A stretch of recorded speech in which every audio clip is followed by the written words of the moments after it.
সুপ্রভাত বন্ধুরা, সকাল সকাল চলে এলাম একটি নতুন ব্লগ নিয়ে। আশা করি সকলে ভালো আছো, সুস্থ আছো। তবে এখন বেলাটা অনেকটাই হয়ে গেছে, এখন ঘড়িতে 10টা বাজে। চলো, সকালে একবার চা খেয়েছি, আবার একটু চা বানিয়ে নিচ্ছি, খুব ঠান্ডা পড়েছে তাই। সকালবেলায় আমি রচাই খাই, তাই রচাটা খেয়ে চলো তোমাদের সাথে সারাদিনের কাজ কি কি করলাম সবই শেয়ার করছি। এই যে দেখতে পাচ্ছ ছোট্ট ছোট্ট তুলসীর চারা, এটা শ্যাম তুলসী। আগে আমার ছিল, এখন নেই। আমি নতুন এখানে এসেছি, এই 6 মাস হলো। আগে এখানেই ছিলাম আমি, এই ফ্ল্যাটে না, 3তলায় একটা ফ্ল্যাট ছিল, ওই ফ্ল্যাটে। এখন 2তলায় আছি। তখন আমার অনেক গাছ ছিল, কিন্তু 5 বছর অন্য জায়গায় ছিলাম, তার জন্য ওই টবগুলো সব নষ্ট হয়ে গেছে। অনেক ফুলের গাছ ছিল, সেগুলোও তো আর নেই। আবার নতুন করে এখানে এসেছি। এখানে টবগুলো কিনিনি, কেন জায়গাটা খুব ছোট, টব রাখার জায়গা নেই। আগে 3তলায় ছিলাম, তার জন্য 3তলায় যে ছাদ, সেই ছাদটাতে ফুলের টবগুলো রাখাতে আমার সুবিধে হতো। এখন তো 2তলায়, সেই জন্য অতটা সিঁড়ি দিয়ে উঠতেও খুব অসুবিধে হয়। আর এখন ফ্ল্যাটে অনেক লোক, কীরকম সব যদি গাছগুলো নষ্ট করে দেয়, ওই ভয়ে এখন আর উপরে রাখতে চাই না। অনলাইন থেকে কতগুলো জিনিস কিনেছিলাম। একটা দিদির সঙ্গে একটা দিদি ফ্রি ছিল, সেটা একটা ঘি আর তেলের প্যাকেট। আর কিনেছিলাম এই যে একটা কুর্তি, এই কুর্তিটা 1 মাস হয়ে গেল কিনেছিলাম, সেটা শেয়ার করা হয়নি। আমি যখন ফ্ল্যাটে ছিলাম তখন ফ্ল্যাটে কেউ ছিল না, তার জন্য গাছ লাগিয়েও আমার সুবিধে হতো। এখন অনেক সব ফ্ল্যাটেই ঘরগুলোতে লোক চলে এসছে, সেই জন্য গাছগুলো এখন উপরে লাগাতেও একটু ভয় করে।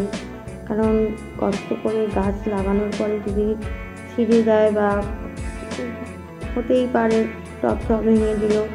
এখন যা দাম টবের, তখন যখন আগে 5 বছর আগেও টব কিনেছি, সেই টবগুলোর দাম কত কম ছিল। যাই হোক বন্ধুরা, এই দেখো একটা চাদরও কিনেছি। চাদরটা কালারটা খুব ভালো লেগেছিল। আর এই যে সকালবেলায় পাউরুটি একটু জেলি মাখিয়ে দিয়েছিলাম।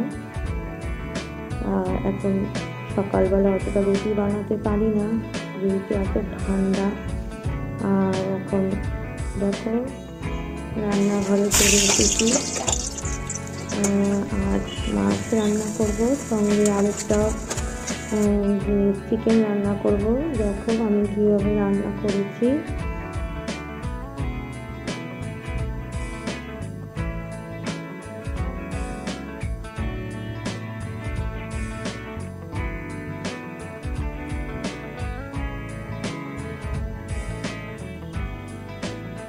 আর মাছ ভাজতে গিয়ে কড়াইটা অনেকটাই জ্বলে যায়।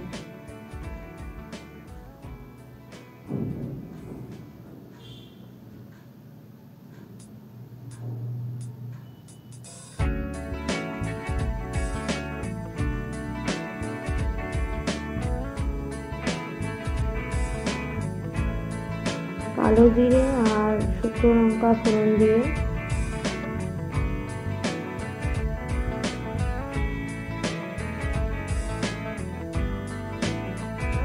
ফুলকপি আর আলুকে একটু ভেজে রেখেছিলাম। ফুলকপিটা ভাপিয়ে নিয়েছিলাম। ফুলকপি একটু গরম জল দিয়ে ভিজিয়ে রেখে তারপরে ভেজে নিয়েছি। আলুগুলো ভেজে রেখেছিলাম। একটু হলুদের গুঁড়ো, ধনের গুঁড়ো আর আদা, কাঁচা লঙ্কা বাটা, এই মশলাই দিয়েছি। আর ধনেপাতা কুচিয়ে।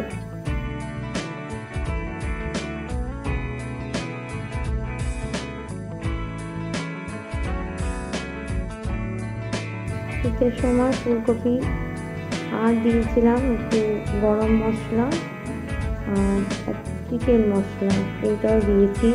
চিকেন মশলাটা মাছের ঝোলে ব্যবহার করলাম। আর এটার মধ্যে পেঁয়াজ দেবো না, ওর জন্য একটু চিকেন মশলা দিয়েছি। আমার যখন যেটা মানে ইচ্ছে করে সেরকমই আমি রান্না করি, অত রান্নার রেসিপি ধরে ধরে রান্না করি না। একই সময় এক রকম রান্না করে দিই ওদের, সবাই বলে ভালোই হয়েছে। এবার ভালো করে ভেজে নিয়ে জল দিয়ে দিয়েছি। এবার ঝোলটা ফুটে গেলে মাছগুলো দিয়ে দিলাম।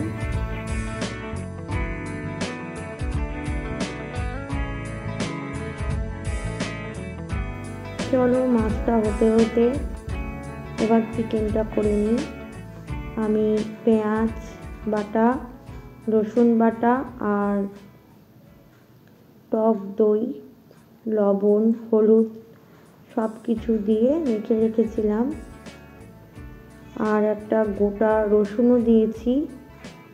আর কিছুক্ষণ একটু ভেজে নিলাম, ভেজে নিয়ে টমেটো টুকরো করে দিয়েছি। টমেটোটাতে পেস্ট করে দিইনি। এবার আদা আর কাঁচা লঙ্কা বেটে রেখেছিলাম সেটা দিয়ে দিয়েছি।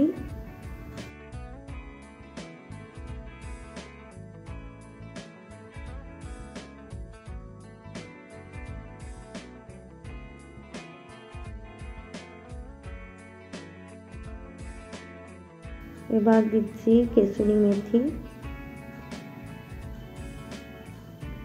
আলুও ভেজে রেখেছিলাম সেটাও দিয়ে দিলাম। আর যখন